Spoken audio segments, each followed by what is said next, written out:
నేను 6 నెలలు తపస్సు చేశాను. హ్మ్. ఎస్పెషల్లీ నా యొక్క డ్రెస్ కోడ్ అనుకోండి, లేకపోతే నా వేషధారణ గురించి, ఓకే. ఏ మంత్ర సాధన నేను చేయాలా, హ్మ్. ఏ దేవత ఆరాధన చేయాలా, ఎవరి గురించి నేను తపమాచరించాలని దాని మీదనే 6 నెలలు రీసెర్చ్ చేశాను నేను. ఓకే. తపస్సు. ఓకే. హ్మ్. అయితే గురువుగారు సామాన్యంగా గురువులు అనగానే, పండితులు అనగానే బ్రాహ్మణ కులానికి సంబంధించిన వారే ఎక్కువగా ఉంటుంటారు. మీరు చూస్తే అలా కాదు. హ్మ్. మరి ఈ వైపుకు మీరు ఈ మార్గంలో వచ్చే ముందు నేను గనక సమాజానికి ఏదో చెప్పాలి, చెయ్యాలి అనే ఒక తపనతో వస్తున్నాను. మామూలుగా జనాలు అంటే కుల మతాల గురించి ఎక్కువగా భేదాలనేవి చూపిస్తూ ఉంటారు. నన్ను ఆదరిస్తారా? నేను చెప్పింది వాళ్ళు తీసుకుంటారా? అనే ఆలోచన మీకు ఏ రోజైనా వచ్చిందా గురువుగారు? రాలేదు. హ్మ్. రాలేదు, రాదు కూడా. ఎందుకంటే మంచిని ఎవరైనా స్వీకరిస్తారు తల్లి. దాంట్లో అభ్యంతరం ఏం లేదు, అనుమానం ఏం లేదు. హ్మ్. ఇప్పుడు సమాజంలో ఇప్పటి వరకు నేను చెప్పిన ప్రతి మాట, ప్రతి జ్ఞానం కూడా హ్మ్. వాస్తవికతనే. భగవతి సాక్షిగా నేను ప్రతి సత్యమే చెప్తాను. హ్మ్. ఇంకొక విషయం ఏంటంటే హ్మ్. అనాధారంగా నేను ఏది చెప్పను. ఓకే. ప్రతిదీ కూడా ప్రతిదాని వెనుక ఒక పరిజ్ఞానం, ఒక వైజ్ఞానిక దృక్పథం, హ్మ్. దార్శనికత కంపల్సరీ ఉంటుంది నా విషయంలో. ఓకే. వితౌట్ దార్శనికతతో ఏది నేను చెప్పను. ఒక దాన్ని చెబుతున్నానంటే నేను ఫస్ట్ దర్శిస్తాను. హ్మ్. ఎవరన్నా కష్టమని నా అమ్మ దగ్గరకు వచ్చి నా ముందుకు వచ్చి మాట్లాడినా కూడా ఆ కష్టాన్ని 1కి 10 సార్లు నేను అనాలసిస్ చేస్తాను. అంటే నిజమే ఈయన చెబుతున్నారా కష్టానికి గల కారణం ఏమిటి? ఓకే. స్వయంకృత అపరాధమా? ఎవరైనా ఏమైనా చేశారా? ఈయన మీద ప్రయోగాలు ఏమైనా చేశారా? ఓకే. చేసిన పాపమా? పోనీ ఈయన చేసుకున్నాడా? పెద్దలు చేసిన పాపాలు ఏమైనా వెంటాడుతున్నాయా? పితృకర్మలు ఉన్నాయా? హ్మ్. ఏంటి అని బాగా తెలుసుకున్న తర్వాత ఆయనకి ఏ మంత్రానుష్ఠానాన్ని ధారబోయాలో ధారబోస్తాను. ఓకే. ఒక రోజు లేట్ అయినా ఆయనని పరిపూర్ణమైన సత్య మార్గంలోకి తీసుకురావడానికే ప్రయత్నం చేస్తాను. ఓకే. వాళ్ళు వచ్చారని ఏదో గబ్బుకున్న తాయితు కట్టేయడం, ఓ యంత్రం ఇచ్చేయడం, హ్మ్. ఏదో చేసేసి శక్తిపాతం అంటూ అదంటూ ఇదంటూ పూజలు పునస్కారాలని టైంపాస్ చేయను నేను. హ్మ్. ఓకే. అంటే అందరికీ మంత్రబోధనే చేస్తుంటారా గురుగారు? మీరు అన్నట్టుగా యంత్రాలు జనరల్‌గా అందరూ తాయెత్తులు, యంత్రాలు ఇలాంటివే మంత్రిస్తుంటారు. అలా ఏముండదా మీ దగ్గర? ఆ వ్యక్తి యొక్క సమస్యను బట్టి, ఆ తీవ్రతను బట్టి ఏది అవసరం అది చేస్తూ ఉంటాను. హుహుహు. ఓకే. ఇదని ఇది కాదని కాదు. హ్మ్. జనరల్‌గా భేదం అనేది ఏమీ లేదు అక్కడ. ఓకే. ఆయనకు తాయెత్తు అవసరమైతే ఇమ్మీడియట్లీ తాయెత్తు రెడీ చేసి ఇస్తాను. తీసుకో నాన్న, ఇలా ధరించు. హ్మ్. ఇన్నాళ్లకు నీకు మంచిగా అవుతుంది, పో. ఓకే. యంత్రం అవసరం ఉంటే ఒక రాగి పత్ర తీసుకొని దాన్ని యంత్రలిఖితం చేసి దానికి అనుష్ఠానం మహిమను దారబోసి హ్మ్. అభిమంత్రించి ఇచ్చేస్తాను. ఓకే. తీసుకెళ్ళు, నీకు పని అవుతుందని చెప్పి. హ్మ్. ఓకే. అయితే చాలామంది చెప్తుంటారు గురువుగారు, ఈ యంత్రాలు ఇవన్నీ మూఢనమ్మకాలు అని. అవన్నీ నిజంగా మూఢనమ్మకాలే అంటారా? లేదు నిజంగా కరెక్టే అంటారా? వాటన్నిటి గురించి మీరేం చెప్తారు? నా అనుభవం ప్రకారంగా జగన్మాత నాకు ఇచ్చిన జ్ఞానంతోటి హ్మ్. మన సనాతన ధర్మంలో ఈ భారతీయ వేద విజ్ఞానం లోపల ఏది కూడా మూఢనమ్మకం కాదు. ఓకే. ఒక నిమ్మకాయని కారు టైర్ కింద పెట్టి తొక్కియడం లోపల కూడా వైజ్ఞానికమైన దృక్పథమే ఉంది. హ్మ్. దాన్ని మీరు తెలుసుకోలేదంతే. ఓకే. ఎంతసేపు ఉన్న నమ్మకాలను మూఢనమ్మకాలను వైపే మీ ప్రయాణం కొనసాగింది తప్పిస్తే హ్మ్. దీని వెనకాల ఉన్న మూలం ఏమిటి, ఓకే. ఎందుకోసం ఇవి చేస్తున్నారని ఒక్క లోతు వెనక్కి వెళ్ళి ఆలోచిస్తే దాని అంతరార్థం చాలా అద్భుతంగా ఉంటుంది. హ్మ్. ఏది మూఢనమ్మకం కాదు.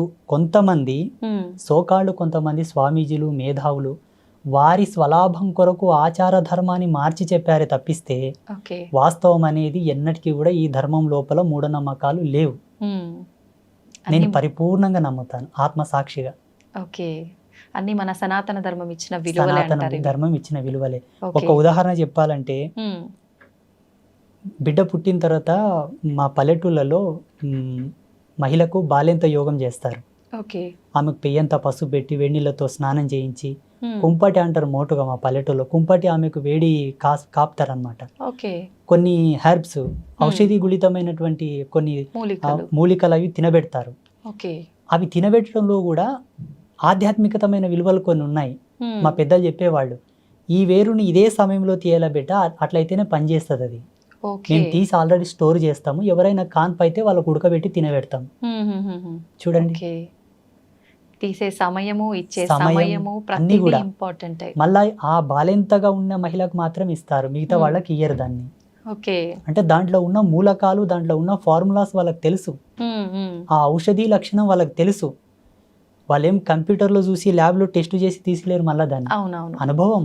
అంతే. అనుభవానికి మూలం ఆధ్యాత్మికత, హ్మ్. ధర్మం, మాలాంటి గురువులు చెప్పిన జ్ఞానం, ఓకే. ఆయుర్వేదం మీద పట్టున్న కొంతమంది ఋషులు చెప్పిన జ్ఞానం లక్షల సంవత్సరాల పూర్వమే చెప్పారు. అవును. దాన్ని అనువంశికంగా అలాగే తీసుకుంటూ వచ్చారు ఇప్పటి వరకు. అయితే గురుగారు మీరు ఇప్పుడు చెప్పినట్టుగా అనువంశికంగా తాత ముత్తాతల నుంచి ఉన్న ఆయుర్వేద మూలికలు ఇచ్చేవాళ్ళు చాలా మంది ఉన్నారు. వాళ్ళని నిజంగా నమ్మవచ్చా? వాళ్ళని అంటే సపోర్ట్గా తీసుకొని చాలా మంది మనకు రోడ్ల పైన కూడా మూలికలు ఇలాంటివి అమ్ముతూ ఉంటారు. వాళ్ళని నమ్మొచ్చు అంటారా? ఇక్కడ మెయిన్ ఏంటంటే అనువంశికతంగా ఉండే వాళ్ళని మనం చాలా వరకు నమ్మాలి తప్పదు. ఎందుకంటే వాళ్ళ దగ్గర కొన్ని గ్రంథాలు ఉంటాయి, ఓకే. బయటికి ఇయ్యరు వాళ్ళు. వాళ్ళ తాత ముత్తాతలు రాసినటువంటి గ్రంథాలు. ఈ వేరు దేనికి పనిచేస్తుంది, దీని గుణం ఏమిటి, దీని ధర్మం ఏమిటి, దీని యొక్క రూపం ఏమిటి, దీన్ని ఎలా ఇవ్వాలి, ఎంత మాత్రంలో ఇవ్వాలి, ఎన్ని సమపాలలో కలిపి ఏ మాత్రలు ఇవ్వాలి, ఏ పసరు ఇవ్వాలి, ఏ పౌడర్ ఇవ్వాలని వాళ్ళకి తెలిసి ఉంటుంది. వాళ్ళు గ్రంథస్థంగా రాసి పెట్టి ఉంటారు. కాబట్టి కొంతమంది ఉన్నారు ఇప్పటికి చాలా మంది, వాళ్ళని నమ్మొచ్చు. ఈ రోడ్ల మీద కూర్చున్న వాళ్ళలో కూడా అందరినీ నమ్మాలి, అందరిని నమ్మకూడదని కాదు, కానీ కొందరు వ్యాపార ధోరణిలు అమ్ముతుంటారు. అట్లా అమ్మిన వాళ్ళ దగ్గర తీసుకున్న వాళ్ళు వాడి చాలా వరకు ఇబ్బందులు సైడ్ ఎఫెక్ట్స్ వచ్చి చాలా మంది బాధపడ్డారు. మన ఆశ్రమానికి చాలా మంది వచ్చి చెప్పారు నాకు. ఒక ఆయనతో నేను ఒక పసరు తీసుకున్నానండి, తాగిన తర్వాత నాకు దుద్దుర్లు వచ్చాయి, ర్యాషెస్ వచ్చాయి అని చెప్పేసి, నాకున్న జ్ఞానంతో దానికి విరుగుడుగా ఏదో నాకు తెలిసిన పసరు, ఏదో పౌడర్, మందు అవి ఇచ్చి మళ్ళీ బాగు చేశాను నేను. వీళ్ళని నమ్మడం కరెక్ట్ కాదు, 100% నమ్మకూడదు. ఎందుకంటే మనకు సైన్స్ ఇంత డెవలప్ అయింది ఇప్పుడు. ప్రతిదాని కూడా మనకు సెకండ్లో త్రుటికాలం నందే ఇచ్చేటటువంటి వైజ్ఞానికం వచ్చింది ఇప్పుడు. మాక్సిమం ఇప్పుడున్న కాలమాన పరిస్థితులను బట్టి, మనం తింటున్న తిండిని బట్టి, ఇప్పుడు ప్రతిదీ కూడా మందులో కూడా అంటాం మేము మోటుగా. ప్రతిదీ కూడా మందులతో పండించే ధాన్యాలు, పండ్లు, కాయగూరలు అవే వస్తున్నాయి. ఈ తిండిని బట్టి, ఈ జీవన విలువలను బట్టి ఈ మందులు వాడడమే మంచిది. అప్పట్లో మోటు మందులు ఎట్లా పనిచేస్తుందంటే గట్టితనం ఉండే అందరి లోపల, దృఢత్వం బాగుండే, తినే తిండిలో కూడా ఆ గట్టితనం ఉండేది కాబట్టి పసర్లు పనిచేసేవి. ఇప్పుడు అంత తొందరగా పనిచేయవు. అంటే శరీరం సపోర్ట్ చేయదు దాంట్లకు. ఓకే. అయితే గురువుగారు, ఇది అడగొచ్చో లేదో తెలీదు, చాలా వరకు నేను కొన్ని ప్రాంతాల్లో విన్నాను. పల్లెటూళ్ళలో వాళ్ళు ఏమంటారంటే 2-3 ఆడ సంతానం ఉంటే ఖచ్చితంగా నెక్స్ట్ రాబోయే సంతానం మగ శిశువు జన్మించాలంటే పసరు పోస్తారు పలానా ప్లేస్లో, ఖచ్చితంగా మగ శిశువు జన్మిస్తారు అని అంటుంటారు. ఇలాంటి పసరు మందుల్ని నమ్మొచ్చంటారా? నిజంగా అలా జరుగుతుందంటారా? నా జీవితంలో, నా అనుభవంలో ఒక 7-8 కేసులు నేనే డీల్ చేశాను. సక్సెస్ అయ్యాయా? 100% అమ్మ సాక్షిగా, అబద్ధం ఏం లేదు. అంటే ఇవి ఎట్లుంటాయమ్మా, వాళ్ళ యొక్క దైవం అంటే వాళ్ళ యొక్క పుణ్యం, వాళ్ళ రాతఫలం, వాళ్ళ అదృష్టాన్ని బట్టి ఆధారపడి ఉంటాయి. కొందరికి వికటించాయి కూడా, కొందరికి సక్సెస్ కాలేదు. అంటే ఇక్కడ మనం ధార్మికంగా చెప్పాల్సి వస్తే వాళ్ళ యొక్క పుణ్యం, వాళ్ళ అదృష్టం. ఇటువంటివి ఏంటంటే హార్మోనల్ సెక్టర్ని మార్చేటటువంటి మూలికలు కొన్ని ఉంటాయి.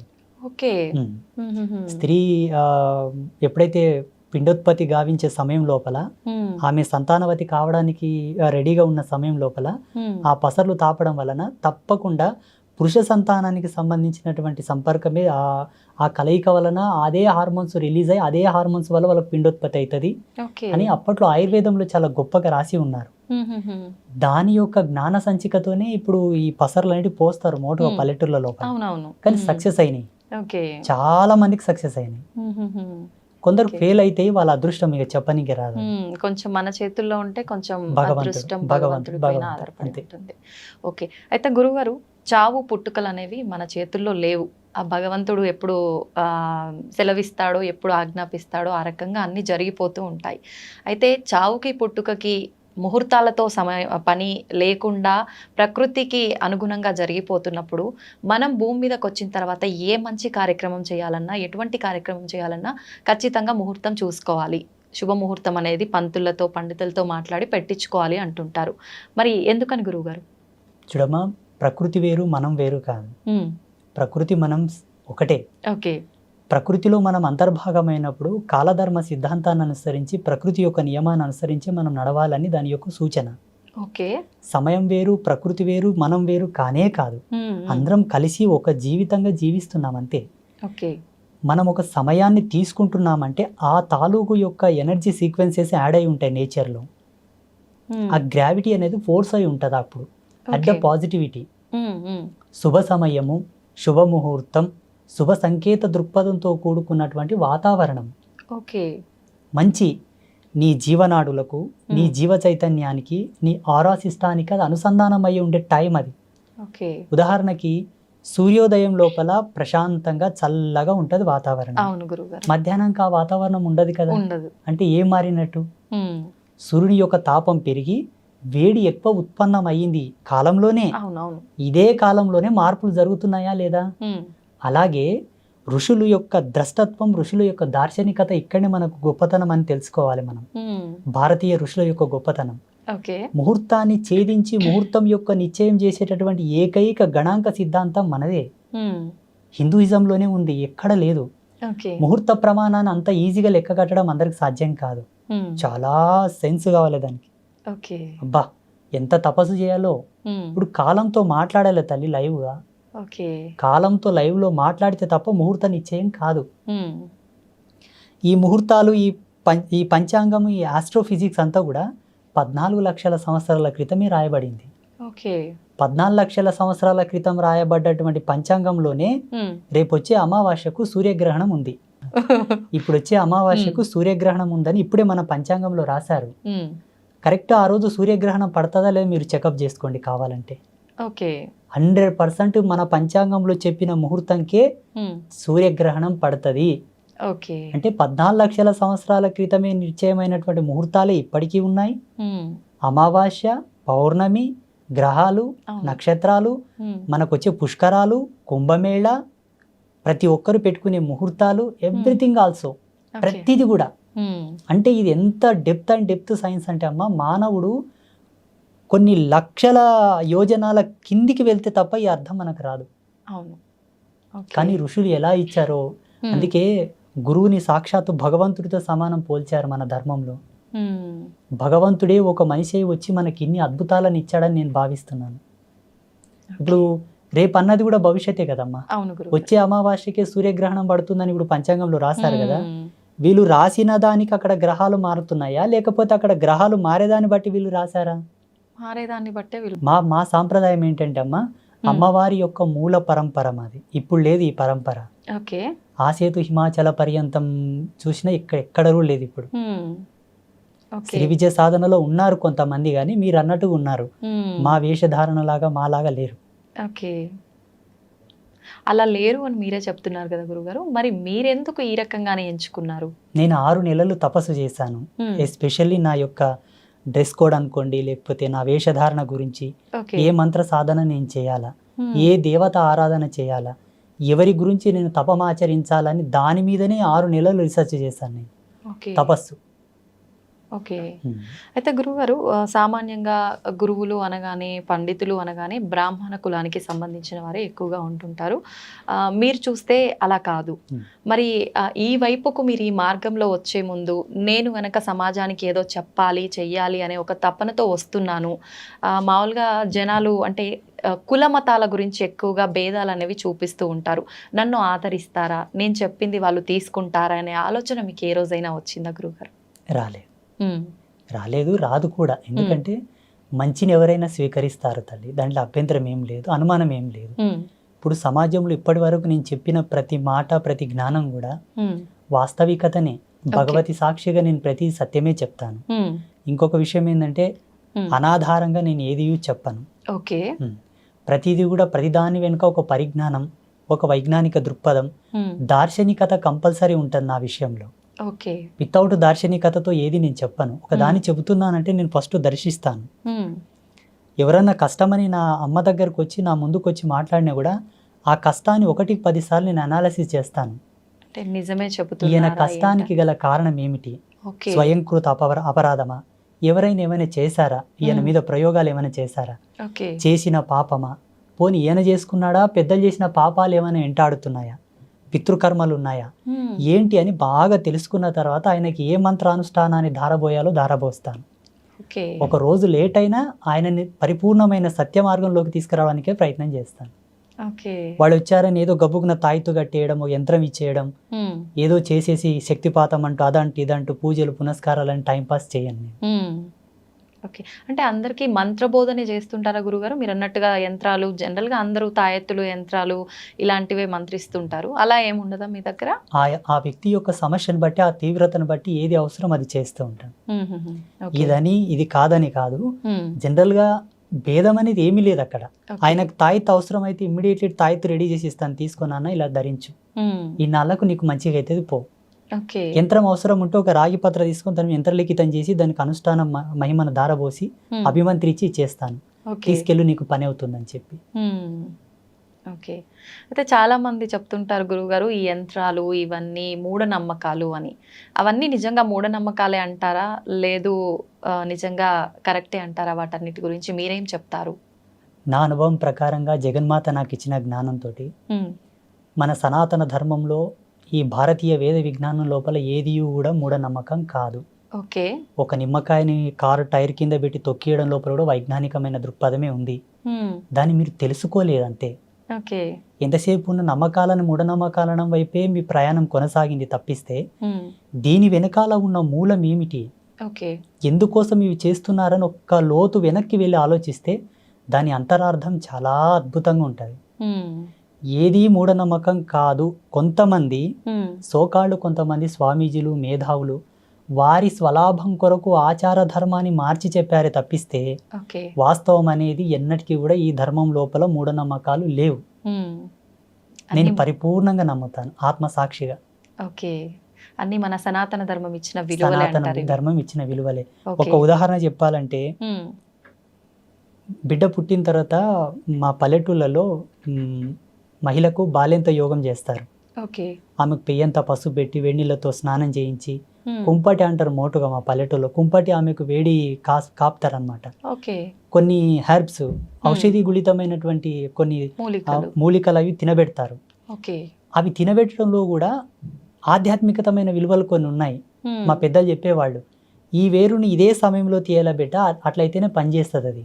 ఓకే. మేము తీసి ఆల్రెడీ స్టోర్ చేస్తాము, ఎవరైనా కాన్పు అయితే వాళ్ళకు ఉడకబెట్టి తినబెడతాం. చూడండి, ఓకే.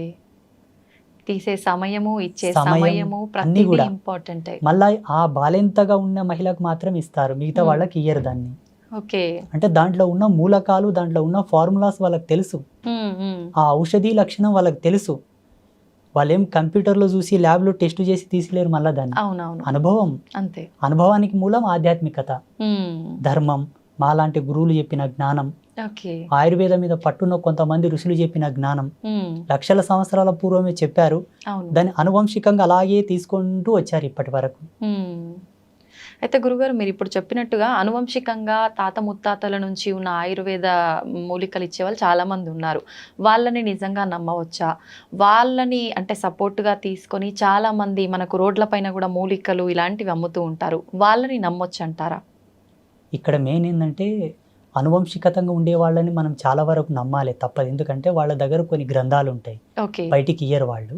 వాళ్ళ తాత ముత్తాతలు రాసినటువంటి గ్రంథాలు.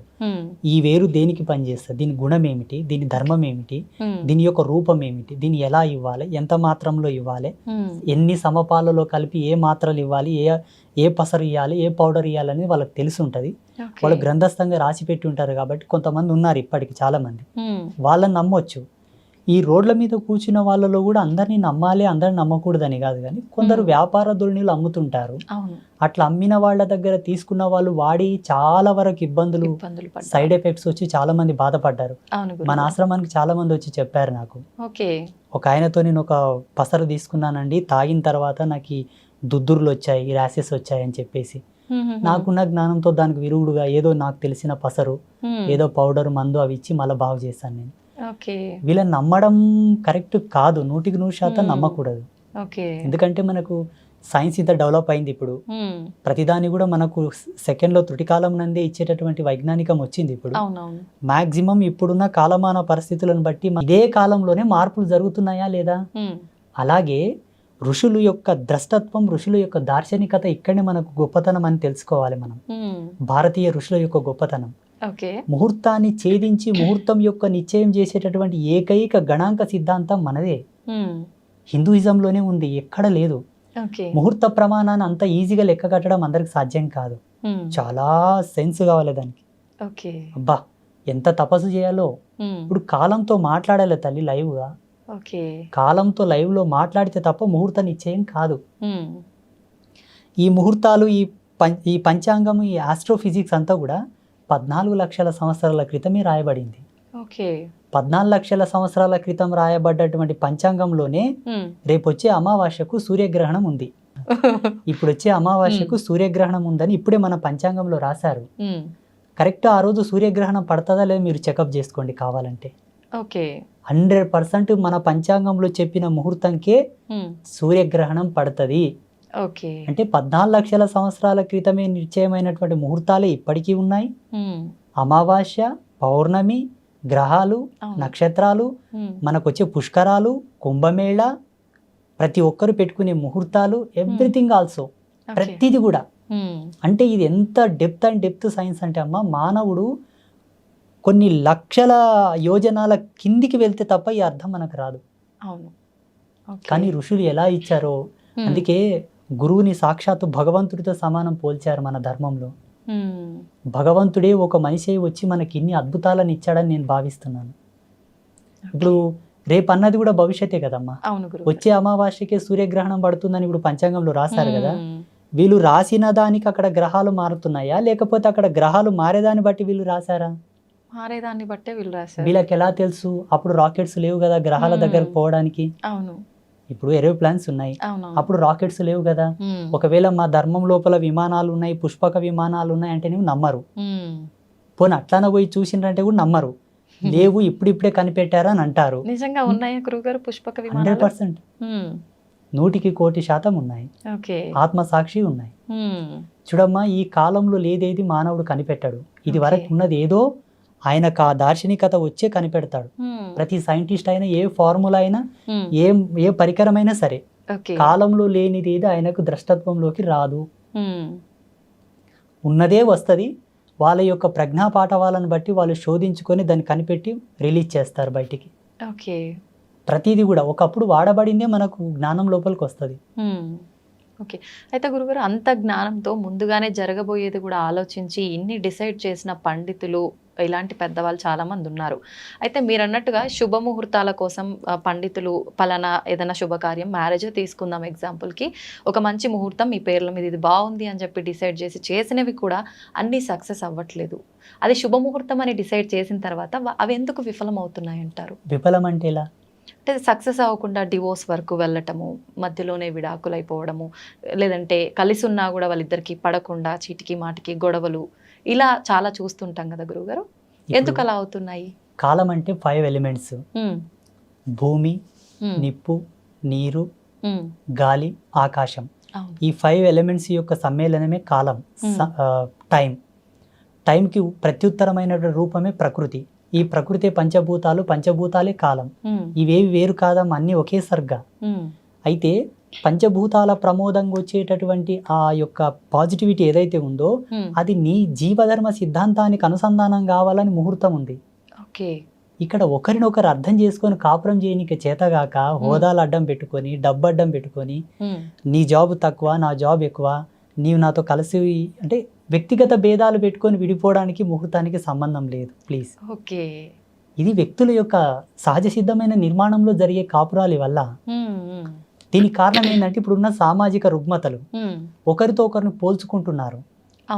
ఆ పోలిక వల్ల విభేదాలు వచ్చి విడిపోతున్నారు చాలా మంది. ఇంకొక సర్దుకోవడం లేదు, ఓపికలు లేవు మన వాళ్ళకి. ఇప్పటి మానవునికి ఓపిక లేదు. అప్పట్లో పాతకాలంలో ఎన్ని విపత్తులు వచ్చినా, ఎన్ని ఇబ్బందులు వచ్చినా ఓపిక గట్టి ఉండే. ఓపిక ఎంత దృఢమో జన్మ అంత సార్థకత అని చెప్తారు మన ధర్మంలో. ఓపిక లేని వాళ్ళ జన్మలు సార్థకతను పొందవు. ఓపిక లేకపోవడం వల్ల విడిపోతున్నారు, కానీ ముహూర్తం ఏం తప్పు లేదు ఆడ. ముహూర్తం యొక్క సిస్టమ్ వేరు. ఇప్పుడు ముహూర్తాలు, ఈ నక్షత్రాలు, ఈ పంచాంగాలన్నీ 83 లక్షల జీవరాశులు పాటించవు.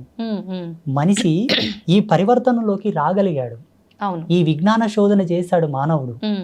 ఈ కాలగణన సిద్ధాంతాన్ని మనం మాత్రమే ప్రతిపాదించాం, మిగతా జీవరాశులు కాదు. అందులో ఒక మంచి చెడు, ఇది శుభం, ఇది అశుభం, ఇది ఒక ఆరోగ్యకరమైనటువంటి వ్యవస్థ. ఇక్కడ మనం చెడిపోయి మళ్ళీ ముహూర్తాన్ని నింద చేయడం ధర్మం కాదు. ఓకే. అంటుంటారు కదా గురుగారు. కానీ అంటే ఈ మధ్య కాలంలో అంటే పెట్టిన ముహూర్తం కరెక్ట్‌గా లేదేమో, కరెక్ట్‌గా వీళ్ళిద్దరికీ మ్యాచ్ అవ్వలేదేమో, ఆ పంతులు అంటే ఎలా డిసైడ్ చేశాడో ఇలా జరిగిపోయింది అని నేను చెప్పి. ఆ విషయానికి వస్తే మీకు ఒక ఎగ్జాంపుల్ చేస్తాను. ఓకే. సీతారాములు నడయాడిన కాలం ఆ కాలం ధర్మవంతంగా ఉండేనా? ఇప్పుడు ఈ కాలం ధర్మవంతంగా ఉందా? ఆ కాలమే ధర్మం. ఆ కాలంలో ధర్మం సమున్నతంగా ఉంది. అవును. ఎందుకంటే శ్రీరామచంద్ర ప్రభుల వారు పుట్టినప్పటి నుంచి వారి అవతార సమాప్తి అయ్యే వరకు కూడా ధర్మం సమున్నతంగా ఉన్నదని చెప్పి మన గ్రంథాల ఆధారంగా ఉన్నాయి. చెప్పబడి ఉన్నాయి. ఎంతో మంది ఋషులు కూడా చెప్పారు. అవును. శ్రీరామచంద్ర ప్రభుల వారి యొక్క ముహూర్తం ఎవరు పెట్టారు? పెళ్లికి ఎవరు నిశ్చయం చేశారు? రాముడు పెళ్ళైన తర్వాత వనవాసంకి వెళ్ళిపోవాల్సి వచ్చింది. అవునవును. ఎన్ని కష్టాలు పడ్డారు. అవును. సరే, మళ్ళీ రాజ్యంకి వచ్చిన తర్వాత కూడా మళ్ళీ సీతా వియోగం ఏర్పడుతుంది. సీత కలిసిన తర్వాత ఆమె భూమిలోకి వెళ్ళడం, ఈయన అవతార సమాప్తి చేసుకోవడం. వాళ్ళు ఎక్కడ సుఖపడ్డారు? అవును. పోనీ పాండవులు కష్టపడ్డారు కదా. పోనీ శ్రీకృష్ణుడు కూడా కష్టపడ్డాడు కదా. అవును. పోనీ దేవేంద్రాదులు కూడా కష్టపడ్డారు కదా. ఇప్పుడున్న మానవుడు, ఇప్పుడు జీవించే మానవుడు దాని భూతద్దంలో ఎట్టి చూస్తున్నాడు ముహూర్తాన్ని. ఓకే. దాని యొక్క నిర్మాణం, దాని యొక్క నిర్మాణం వేరు. ముహూర్తాన్ని తప్పకుండా మానవ జన్మ ఎత్తిన తర్వాత ప్రతి మానవుడు ముహూర్త నిశ్చయంతోనే జీవితకాలం గడవాలి. ఓకే. ముహూర్తానికి ఉండేటటువంటి మెయిన్ అర్థం ఏంటో తెలుసా? నీవు జీవించే జీవన విధానానికి సంబంధించినటువంటి ధర్మం, భౌగోళికంగా నువ్వు జీవిస్తున్న జీవ అవశేషాలకు సంబంధించినటువంటి సింక్, అది లింక్. ఓకే. అనుసంధానం అయ్యేటటువంటి శుభముహూర్తం. అది నీ జీవితంలో ఒక సార్థకతను ప్రసాదించడానికి నిర్ణయం చేసిన ఒక టైం. ఓకే. దానివల్ల మన జీవితాలు నడవాలనుకోవడం అజ్ఞానం. మనం బ్రతకాలి, మనం జీవించాలి. ప్రతి దాంట్లో సహనం, ఓర్పు, నిగ్రహము, విచక్షణ రహితమైనటువంటి జీవితాలే కొనసాగుతున్నాయి తప్పిస్తే జ్ఞానవంతమైన జీవితాలు లేవు కదా సమాజంలో. అవును గురుగారు. అయితే గురుగారు, ఎక్కువగా భగవంతుడి ఆరాధనలో ఉన్న వాళ్ళకే కష్టాలు, ఇబ్బందులు ఎక్కువగా ఉంటుంటాయి అంటుంటారు. ఎగ్జాంపుల్కి తీసుకుంటే కూడా చాలామంది ఎక్కువగా దేవుడి పైన భక్తి ఎక్కువగా ఉండి ఎక్కువ పుణ్యక్షేత్రాలను దర్శించుకోవడానికి, దేవుడిని దర్శించుకోవడానికి వెళ్తూ ఉంటారు. అలా వెళ్ళే ఆ సమయంలో కొంతమంది ప్రమాదవశాత్తు ప్రాణాలు కూడా కోల్పోతూ ఉంటారు. దైవ దర్శనానికని వెళ్తుంటే ఎందుకు అలా జరుగుతుంది? వాళ్ళు చేసిన కర్మ ఫలాల ఆధారంగా అయి ఉంటుందా? మరి అలా ఉన్నప్పుడు భగవంతుని ఆరాధిస్తే మనం శరణు వేడుకుంటే ఎటువంటిదైనా ఆయన రక్షిస్తాడు అని అంటుంటారు. ఎందుకు వాళ్ళని భగవంతుడు రక్షించలేకపోతున్నాడు? భగవంతుడు వాళ్ళని రక్షించే పాత్రత లోపల ఎప్పుడు సంసిద్ధుడై ఉంటాడు. కాకపోతే భగవంతుని పాత్రత ఎంత సత్యమో కాపాడబడాలన్న నీ పాత్రత కూడా అంతే సత్యమై ఉండాలి. ఓకే. ఈరోజు ఐ డ్రీమ్స్ మీడియా వాళ్ళు నన్ను ఇక్కడ పిలిచారంటే ఏదో కొంతో నా లోపల నచ్చే పిలిచారు. స్వామీజీ ఇంతో అంతో చెప్తాడు మంచిగాని. భగవంతుడు నిన్ను అనుగ్రహించి కాపాడాలన్నప్పుడు నువ్వు అంత సత్యవంతుడు వై కూడా ఉండాలి. బై బర్త్ నుంచి ఈ జన్మది సరిపోక పోయిన జన్మలో కూడా అంత పుణ్యకార్యములు, పుణ్య దీక్ష దక్షత నీలో ఉండాలి. మీ పితాపితరులు కూడా పుణ్యం చేసి ఉండాలి. ఇప్పుడు ఈ జన్మ ఇప్పుడే ఆకాశం నుంచి ఊడిపడ్డది కాదు. ఎన్ని సంవత్సరాల నుంచి, ఎన్ని లక్షల సంవత్సరాల నుంచి ఉండేటటువంటి ఆ జెనెటిక్ థియరీని బట్టి మనకి జన్మ వచ్చింది, ఆ DNA కాలం బట్టి. సో ఆ వంశవృక్షంలో చేసేటటువంటి పాప సంక్రమణ, పుణ్య సంక్రమణ వల్ల ఈ దేహం ఉంటుంది. ఈ దేహం పొందిన తర్వాత కూడా చేసేటటువంటి పాప సంక్రమణ, పుణ్య సంక్రమణ. అందుకు భగవంతుని చెంతన నువ్వు నిష్ణాతుడవై ఉండి, అర్హుడవై ఉంటే త్రుటికాలం నంది నేను తప్పించగలడు కదా. ఎంతమంది బ్రతుకుతుండలేరు ఇప్పుడు?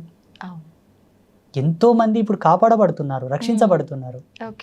వీళ్ళెందుకు రక్షించబడలేదంటే అందుకు భిన్నమైనటువంటి పాపమో కర్మనో ఏదో ఉండవచ్చు. అంత ఈజీగా మనం క్యాలిక్యులేట్ చేయడం కూడా ధర్మం కాదు. పూజలు చేసే వాళ్లకు కష్టాలు ఎందుకు వస్తాయంటే పూజలు చేయడం వల్ల కష్టాలు తీరుతాయనుకోవడం ఫస్ట్ అజ్ఞానం. ఎందుకు పూజలు చేస్తారంటే చెప్పన తల్లి, మనకు పితృపక్షం వస్తుంది. ఇప్పుడు పితృపక్షంలో మన హిందూ ధర్మం లోపల మన పెద్దలకు శ్రద్ధా తర్పణాలు వదులుతారు, పిండ ప్రదానాది కార్యక్రమాలు చేస్తుంటారు. ఆ పల్లెటూళ్ళలో వాళ్ళ ఫోటోలు పెట్టి వాళ్ళు తినే వాళ్ళకి ఇష్టమైన పదార్థాలు వండి పెట్టి పూజలు పునస్కారం చేసి దండం పెట్టుకుంటారు. ఎందుకోసం అంటే వాళ్ళు ఇచ్చినటువంటి దేహం ఇది, వాళ్ళ వంశంలో మనం పుట్టామని ఒక కృతజ్ఞత భావం. వాళ్ళకు ఒక మాసం ఏర్పాటు చేసి ఈ మాసంలో పితృదేవతలను కొలవాలని ఆ మాసాన్ని డిసైడ్ చేసి పితృపక్షంలో పితృదేవతలకు పూజలు చేయాలని ఒక రూల్ ఇచ్చారు మన ధర్మంలో. ఈ జన్మనిచ్చినందుకు వాళ్ళకు మొక్కుతున్నాం మనము. వాళ్లకు మనకు ఇంతటి అందమైన ప్రపంచాన్ని భగవంతుడు ఇచ్చాడు కదా, మరి భగవంతునికి ఏమి ఇవ్వాలి మనం? అందుకే ఈ పూజలు. ఓకే. నిన్నిచ్చినందుకు, ఈ ప్రకృతినిచ్చినందుకు, నీకు ఇంతటి అందమైన ప్రపంచాన్ని సృష్టించినందుకు భగవంతునికి నువ్వు ఇంత కృతజ్ఞత భావంతో పూజ. అంతేగాని నువ్వేదో ఇస్తే ఆయన నీ కోరికలు తీర్స్తాడనుకోవడం కరెక్ట్ కాదు. చూడమ్మ, వేదాంత ధర్మంలో ఎప్పుడు కూడా వేద ధర్మం ప్రకారంగా, శాస్త్ర ప్రమాణం ప్రకారంగా పూజలు చేస్తే కష్టాలు నెరవేరుతాయని లేదు. ఓకే. కానీ ఋషులు మనుషుల యొక్క కష్టాలు చూడలేపక, బాధలు చూడలేపక వాళ్ళు ధ్యానంలో కూర్చొని కొన్ని దర్శనాలు చేశారు. వ్రతాలు, నోములు, కొన్ని ప్రత్యేకమైన హోమములు, శాంతులు, కొన్ని యజ్ఞక్రతువులను దర్శించారు. వీటిని చేయండి, వీటి యొక్క మహితాత్మమైన శక్తి చేత భగవంతుడు ప్రసన్నమవుతాడు, మీ కష్టాలు తీరుతాయి అని ఒక ప్రమాణంగా చెప్పారు.